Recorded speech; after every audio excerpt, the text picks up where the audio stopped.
Hello everyone, कैसे आप सभी लोग द पॉलिटिकल मास्टर में आप सभी का स्वागत है।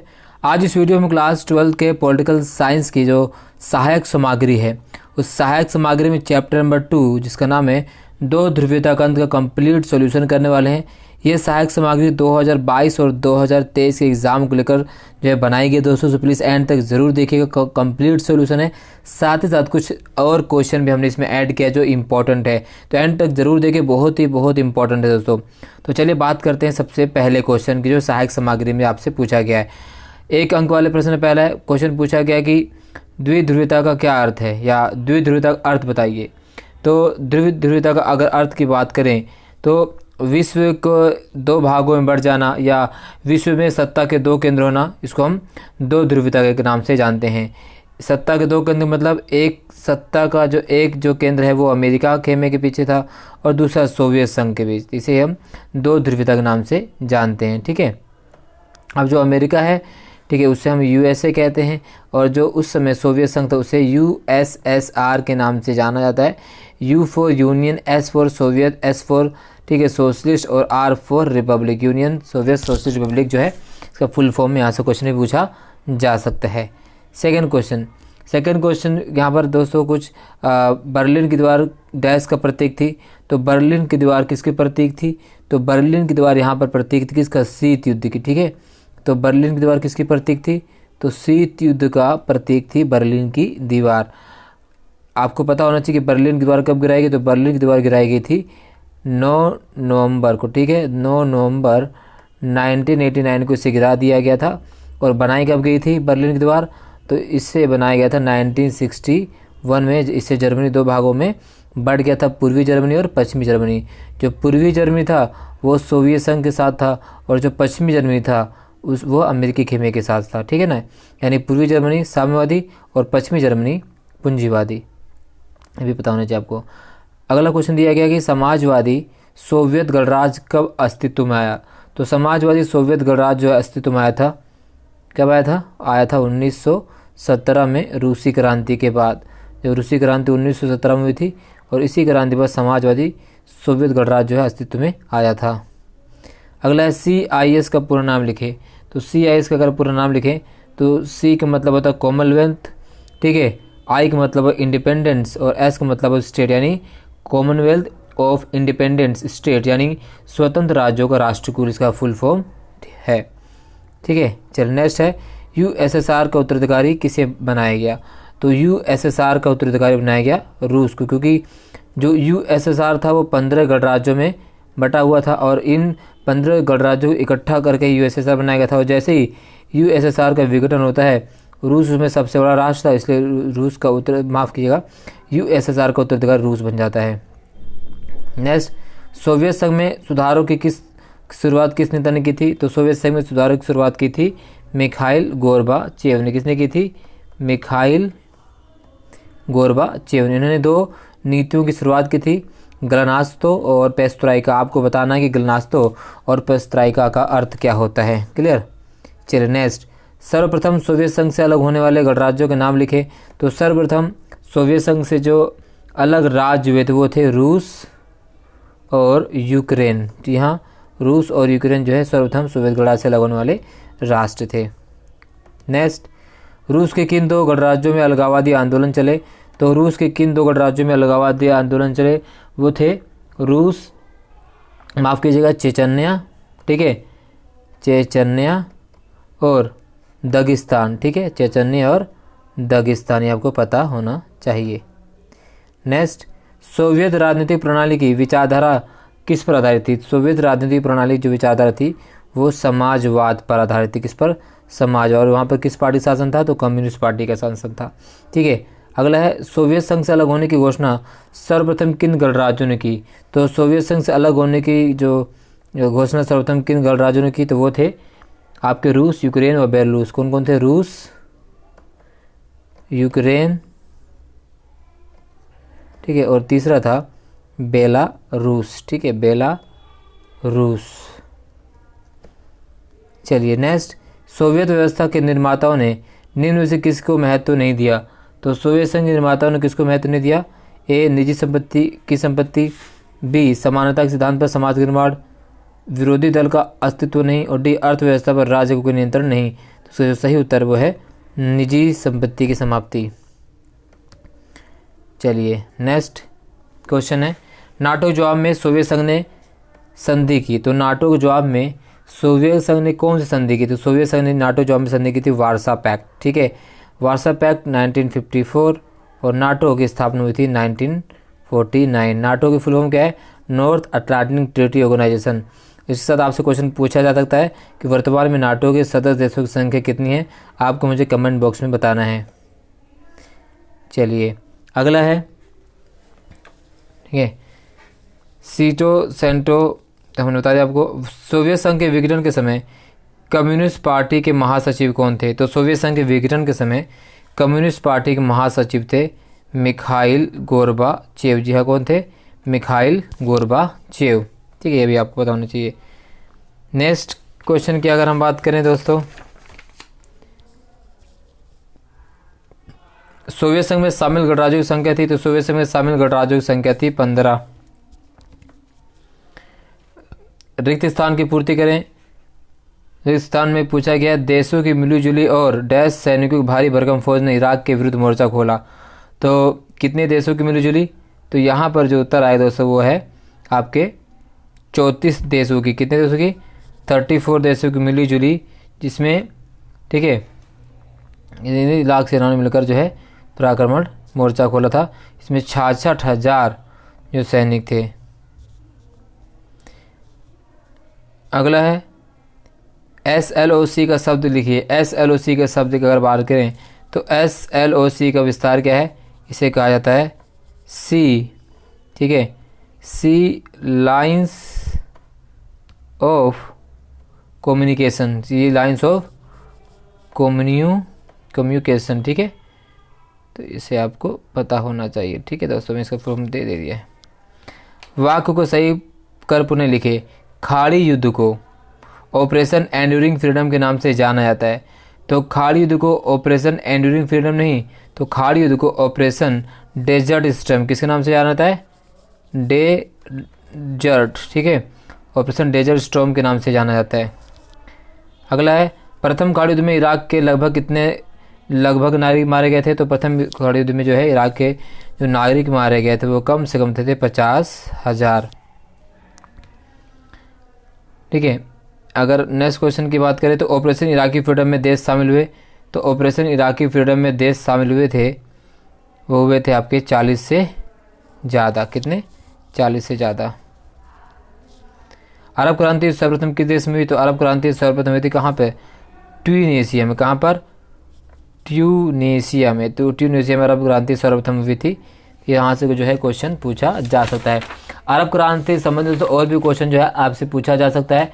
ठीक है, तो किसकी आत्मदाह से जो है अरब क्रांति की शुरुआत हुई थी? तो एक जो है क्रांतिकारी थे, उनका नाम था मोहम्मद बाऊजीजी। ये आपको पता होना चाहिए। क्या नाम था उनका? मोहम्मद बाऊजीजी। जी हाँ, मोहम्मद बाऊजीजी। इन्होंने 14 दिसंबर 2010 को आत्मदाह कर लिया था। इसके बाद पूरे ट्यूनीशिया में जो है क्रांति फैल गई थी। तो अगर हम बात करें तो किन किन राज्यों में इसका प्रभाव पड़ा था? तो सीरिया, अल्जीरिया, इराक, ठीक है, Sudan, Kuwait, Morocco, Israel, Oman, Saudi Arab, पश्चिमी सहारा, फ़िलिस्तीन, ये इसमें सभी लोग मौजूद थे। यानी इन देशों पर पड़ा था। लेकिन वो कौन सा देश है, वो कौन सा अरब कंट्री जहाँ पर अरब क्रांति का कोई प्रभाव नहीं था? वो था दोस्तों ईरान। ठीक है, आपको पता होना चाहिए ईरान पर इसका कोई प्रभाव नहीं हुआ था। यहाँ से क्वेश्चन पूछा जा सकता है। और यहाँ पर अगर हम बात करें तो मिस्र के जो राष्ट्रपति थे हुस्नी मुबारक, ठीक है, 1979 में वहाँ सत्ता में, तो उनकी सत्ता जो है समाप्त हो जाती है इसी अरब क्रांति के कारण। और अरब क्रांति का आरंभ कब से माना जाता है? तो अरब क्रांति का जो आरंभ माना जाता है 2009 से। तो इसे समझ जितने भी क्वेश्चन मैं आपको बता दे रहा हूँ। ठीक है, और अरब क्रांति से क्वेश्चन पूछा जा सकता है कि भाई 1979 के पश्चात से मिस्र में लंबे समय तक सत्ता में रहे नेता का नाम क्या था? तो नाम था हुस्नी मुबारक। तो इस तरह से जो है क्वेश्चन पूछा जा सकता है।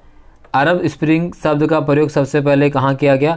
तो अरब स्प्रिंग का जो सबसे पहले प्रयोग किया था वो किया गया था 11 में अमेरिका के जर्नल में, ठीक है, अमेरिका के जर्नल में अरब क्रांति का सबसे पहले इसका प्रयोग किया गया था। क्लियर। चलिए, तो ये सारी चीज़ें जो हैं A1 वर्ड से क्वेश्चन पूछे जाएंगे जो आपके पेपर में आएंगी। अब बात कर लेते हैं 2 अंक के प्रश्न की। तो शॉक थेरेपी से आप क्या समझते हैं? शॉक थेरेपी का मतलब होता है, तो शॉक थेरेपी का मतलब होता है आघात पहुंचाकर क्या करना, उपचार करना। जी हाँ, शॉक थेरेपी का मतलब होता है आघात पहुंचाकर उपचार करना। यहाँ से क्वेश्चन पूछा जा सकता है, या आप यूँ कह सकते हैं पूंजीवाद से साम्यवाद का संक्रमण। ठीक है, सोवियत संघ से अलग हुए किन्हीं 2 मध्य एशियाई देशों के नाम बताइए। तो बहुत ही इंपॉर्टेंट है, आपको कमेंट बॉक्स में बताना है कि सोवियत संघ से अलग हुए किन्हीं 2 मध्य एशियाई देशों के नाम बताना। आपको कमेंट बॉक्स में इसको बताना है दोस्तों कि सोवियत संघ से अलग होने वाले 2 मध्य एशियाई देश कौन से हैं। अगला है ताजिकिस्तान में हुआ गृह कितने वर्ष तक चलता रहा और वह गृह कब समाप्त हुआ? तो ताजिकिस्तान में जो गृह चला था वो 10 वर्षों तक चलता। कितने वर्षों तक चलता रहा? 10 वर्षों तक जो है यह गृह युद्ध चलता रहा। और ये युद्ध कब समाप्त हुआ? ये 2001 में, यानी 2001 में ये जो है समाप्त हुआ था। ठीक है, अगला है कालक्रम अनुसार लिखे अफगान संघ का, इसको कालक्रम अनुसार आपको लिखना है। सबसे पहले अफगान संघ दे रखा है, यहाँ पर फिर रूसी क्रांति दे रखा है, फिर बर्लिन की दीवार का गिरना, फिर सोवियत संघ विघटन। यहाँ पर सभी चीज़ आपको जो है कालक्रम अनुसार जो है आपको दोबारा से संयोजित करनी ही कि सबसे पहले कौन हुआ था, सबसे पहले कौन हुआ था। तो अगर हम बात करें दोस्तों, ठीक है, तो अगर हम बात करें तो सबसे पहले इनमें से जो सबसे पहले घटित हुई घटना वो कौन सी थी? तो इनमें जो सबसे पहले घटना घटित हुई वो घटित हुई रूसी क्रांति। कब घटित हुई थी? रूसी क्रांति आपको पता 1917 में घटित हुई थी। उसके बाद अगर हम बात करें तो वो घटना थी बर्लिन के अफगान संकट। ठीक है ना, उसके बाद कौन सा आता है? तो वो घटना है आपका अफगान संकट। ठीक है, उसके बाद अगर हम बात करें तो उसके बाद जो घटना आती है बर्लिन की दीवार की गिरना 1989, और फिर 1991 सोवियत संघ का विघटन। ठीक है, इस तरह से। अगला है सुमेलित करें। सुमेलित करना आपको, तो शॉक थेरेपी क्या है? तो शॉक थेरेपी एक आर्थिक मॉडल है। रूस अगर हम बात करें तो रूस सोवियत संघ का उत्तराधिकारी है। सैन्य समझौते की बात करें तो वार्सा पैक्ट है। और रूस के राष्ट्रपति कौन थे? Boris Yeltsin. इस तरह से आपको मिलान इसमें कर लेना है दोस्तों। ठीक है, अगला है इतिहास की सबसे बड़ी गैराज सेल किसे और क्यों कहा जाता है? तो शॉक थेरेपी को अपनाने पर रूस के 90% उद्योग जो आने पौने दामों में बेच दिए निर्यातों में, और इसे ही इतिहास की सबसे बड़ी गैराज सेल के नाम से जाना जाता है। शॉक थेरेपी के परिणाम के बारे में अगर हम बात करें तो यहाँ पर 2 परिणाम पूछा गया है। तो शॉक थेरेपी 2 सबसे बड़े परिणामों की अगर हम बात करें, पहला रूसी मुद्रा जो रूबल है, रूसी की जो मुद्रा रूबल है उसके मूल्य में गिरावट आ गई और पूरे क्षेत्र की अर्थव्यवस्था पूरी तरह से क्या हो जाती है? चरमरा जाती है। ठीक, अगला है राष्ट्रपति बिल क्लिंटन ने अपने कार्यकाल के दौरान किन मुद्दों पर अधिक जोर दिया? तो राष्ट्रपति बिल क्लिंटन ने अपने कार्यकाल के दौरान जो मुद्दे थे वो थे आपका लोकतंत्र को बढ़ावा, जलवायु परिवर्तन और विश्व व्यापार जैसे नर्म मुद्दों पर जोर दिया गया। प्रथम खाड़ी युद्ध किन 2 पक्षों भी लड़ा गया? तो इराक और अमेरिका द्वारा। ठीक है, इराक और अमेरिका द्वारा निर्देशित उपदेशों के बीच जो है प्रथम जो है लड़ा गया था खाड़ी युद्ध। 9/11 की घटना से आपके विचार में अमेरिकी सोच में क्या बदलाव आया? ठीक है, तो इसके बाद जो है आतंकवाद को पूरे विश्व पे अंतर्राष्ट्रीय घटना मान लिया गया।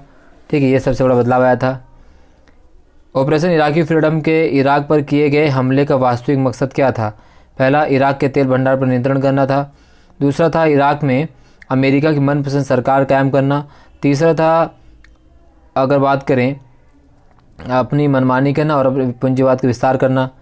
ऑपरेशन एंड्यूरिंग फ्रीडम के अंतर्गत क्या क्या कदम उठाए गए? पहला, अलकायदा और तालिबान को निशाना बनाया गया, और दूसरा था संदेहास्पद लोगों को गिरफ्तार कर ग्वांतानामो में रखा गया। ग्वांतानामो एक बहुत बड़ा खुफिया ठिकाना था अमेरिका का जो क्यूबा के आसपास बनाया गया था। ग्वांतानामो, इसमें रखा गया था सभी लोगों को, इस जेल में रखा गया था ग्वांतानामो। माफ़ कीजिएगा, ठीक है, माफ़ कीजिएगा दोस्तों, थोड़ा सा खेद है। ठीक है,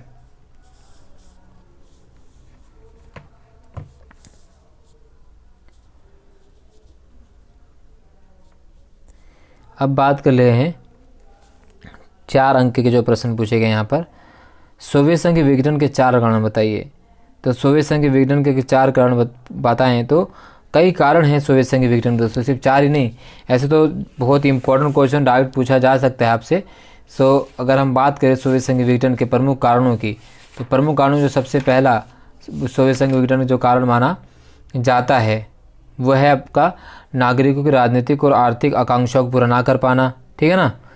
और सोवियत प्रणाली पर नौकरशाही का शिकंजा, कम्युनिस्ट पार्टी का अंकुश, रूस की प्रमुखता, गोरबाचोव द्वारा किए गए सुधारों का विरोध होना, सोवियत प्रणाली का सत्तावादी होना, पार्टी के जनता के प्रति जवाब देना होना, कई कारण हैं जो सोवियत संघ के विघटन के कारण बनते हैं। अगला है साम्यवादी सोवियत अर्थव्यवस्था तथा पूंजीवादी अमेरिकी अर्थव्यवस्था में 4 अंतर बताइए।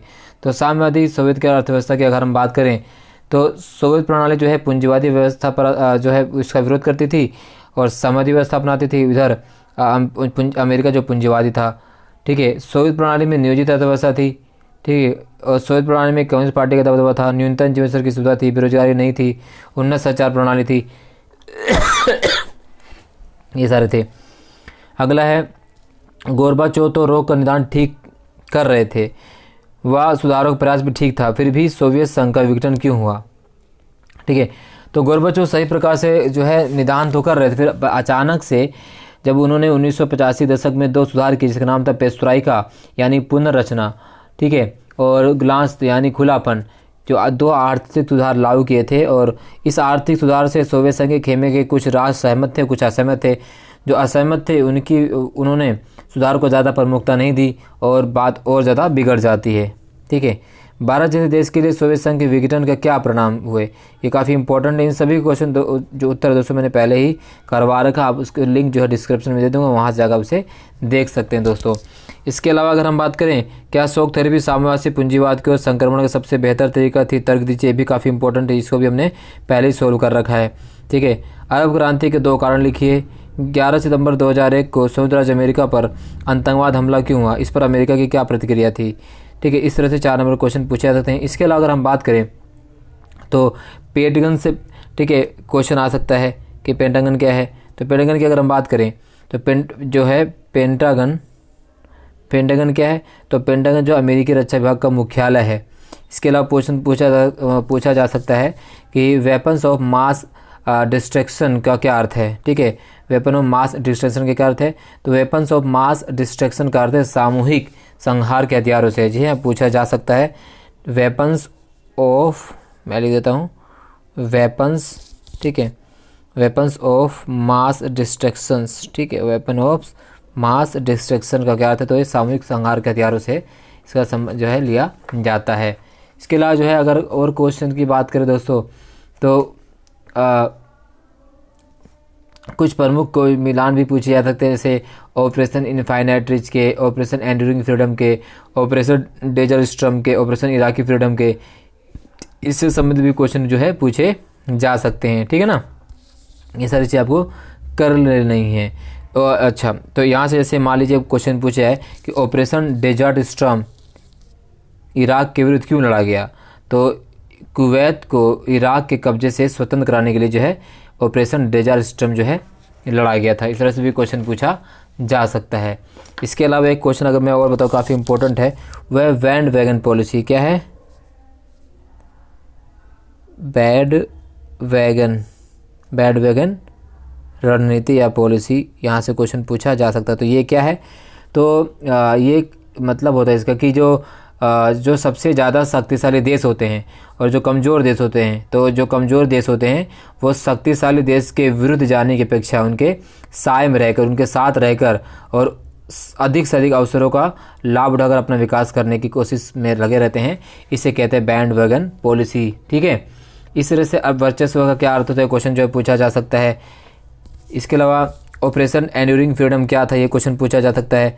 तो 11 सितंबर 2001 को जो है ना अमेरिका के वर्ल्ड ट्रेड सेंटर एवं पेंटागन पर ज़बरदस्त क्या किया गया था, आतंकवादी हमला किया गया था और इस हमले में लगभग 3000 लोग मारे गए थे और इस आतंकवादी हमले में अलकायदा को शामिल होने की जो शंका जाहिर भी की गई थी और परिणाम स्वरूप जो है ना अमेरिका ने बदले की कार्रवाई करते हुए ऑपरेशन एंड्यूरिंग फ्रीडम के अंतर्गत अफगानिस्तान, जो कि अलकायदा का गढ़ बन चुका था, में युद्ध की घोषणा कर दी।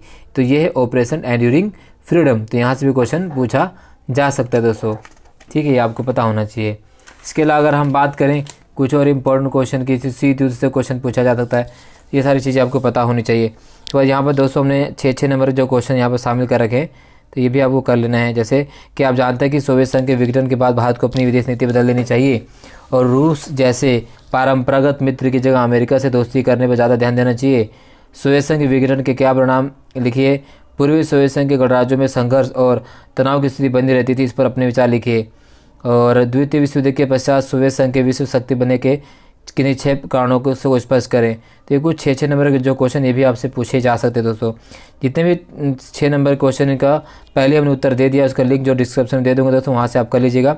इस वीडियो में बस इतना ही। हमें इजाज़त दीजिए और वीडियो पसंद आए है तो लाइक शेयर कमेंट जरूर कीजिएगा और चैनल पर नए हैं तो चैनल को सब्सक्राइब करना बिल्कुल भी मत भूलिए दोस्तों। बहुत बहुत धन्यवाद। जय हिंद।